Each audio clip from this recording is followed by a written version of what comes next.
இப்போ ஒரு object circular மோஷனில் இருக்கும்போது அதில் ஆக்ட் ஆகக்கூடிய முக்கியமான ஃபோர்ஸ், அதாவது அந்த ஆப்ஜெக்டை சர்க்குலர் பாத்தில் சர்க்கிளில் வச்சிருக்கக்கூடிய முக்கியமான ஃபோர்ஸ் எதுனா centripetal force. So first centripetal ஃபோர்ஸ்னால் என்னன்னு நம்ம அண்டர்ஸ்டாண்ட் பண்ணணும். இப்போ என்கிட்ட ஒரு ஆப்ஜெக்ட் இருக்குது. இந்த ஆப்ஜெக்ட் வந்து ஒரு சர்க்குலர் பாத்தில் சுற்றணும்.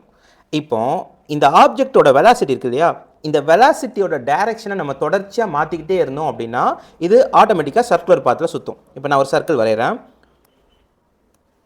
ஸோ இந்த மாதிரி ஒரு சர்க்கிள் வரைஞ்சிக்கிறேன். ஓகே, இப்போ எனக்கு இங்கே தான் அந்த ஆப்ஜெக்ட் இருக்குது. இந்த சர்க்கிளுக்கு இதுதான் சென்டர். இந்த சர்க்கிளோட ரேடியஸை வந்து நான் ஆர்னு வச்சுக்கிறேன். இப்போ இந்த இடத்துல இந்த ஆப்ஜெக்டோட வெலாசிட்டி இந்த டைரக்ஷன் இருக்குதுன்னு வச்சுக்கலாம். இப்போ இந்த ஆப்ஜெக்ட் தொடர்ச்சியாக இந்த சர்க்கிள் மேலே சுற்றி வரணும் அப்படின்னா, இந்த பாதையில் வரணும் அப்படின்னா இந்த வெலாசிட்டி இருக்குது இல்லையா, இதோட டைரக்ஷனை நம்ம மாற்றிக்கிட்டே இருக்கணும். இந்த வெலாசிட்டியோட டைரக்ஷனை மாற்றுறதுக்கு நம்ம என்ன பண்ணணும் அப்படின்னா, நம்ம கொடுக்குற ஃபோர்ஸ் வந்து இந்த சர்க்கிளோட சென்டரை நோக்கி இருக்கணும். ஸோ ஒரு ஆப்ஜெக்ட் இந்த வெலாசிட்டியில் இருக்குது, நான் கொடுக்குற ஃபோர்ஸ் அதுக்கு பெர்பெண்டிகுலராக இருக்குது. நான் கொடுக்குற ஃபோர்ஸ் எப்படி இருக்குது, அதுக்கு பெர்பெண்டிகுலராக இருக்குது. அப்போ ஆட்டோமேட்டிக்காக இந்த ஃபோர்ஸ்னால் இந்த வெலாசிட்டியோட டைரக்ஷன் என்ன ஆகும், சேஞ்ச் ஆகும். ஸோ இந்த ஆப்ஜெக்ட் இங்கேருந்து இங்கே வரும்போது இங்கே வரும்போது அதோட டைரக்ஷன் என்ன இருக்கும், எனக்கு மாறி இருக்கும். எப்படி மாறி இருக்கும், இப்படி மாறி இருக்கும்.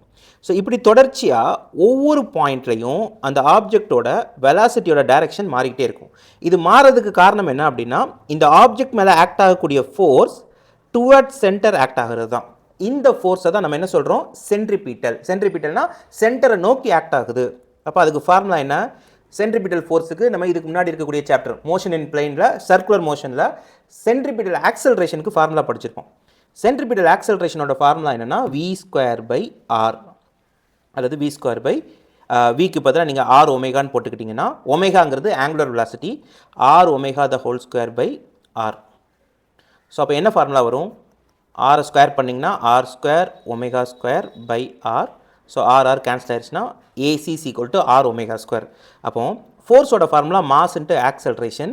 நான் சென்ட்ரிபிட்டல் ஃபோர்ஸ்னால் சென்ட்ரிபிட்டல் ஆக்சலரேஷன் போடணும். அப்போ மாஸ் டைம்ஸ் ஆக்சலரேஷனுக்கு பதிலாக நான் என்ன போட்டுக்கிறேன், v²/rனு போட்டுக்கிறேன், அல்லது m இன்ட்டு ஆக்சலரேஷனுக்கு பதிலாக r ω² போட்டுக்கிறேன். ஸோ இதுதான் சென்ட்ரிபிட்டல் ஃபோர்ஸுக்கு ஃபார்முலா.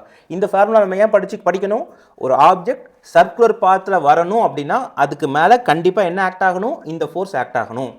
அது ஒரு கான்ஸ்டன்ட் ஸ்பீடில் சுற்றி வருது, ஒரு சர்க்குலர் பாத்தில் v அப்படிங்கிற கான்ஸ்டன்ட் வெலாசிட்டியில் சுற்றி வருது அப்படின்னா அதுக்கு மேலே கண்டிப்பாக என்ன ஆக்ட் ஆகணும், இந்த ஃபோர்ஸ் ஆக்ட் ஆகணும். இந்த ஃபோர்ஸோட எய்மே என்ன, வெலாசிட்டியோட டைரக்ஷனை தொடர்ச்சியாக மாற்றிக்கிட்டே இருக்கும். அப்படி மாற்றிக்கிட்டே இருக்கிறதுனால அந்த பொருள் தொடர்ச்சியாக அந்த பாதையில் வட்ட பாதையில் இருந்துகிட்டே இருக்கும்.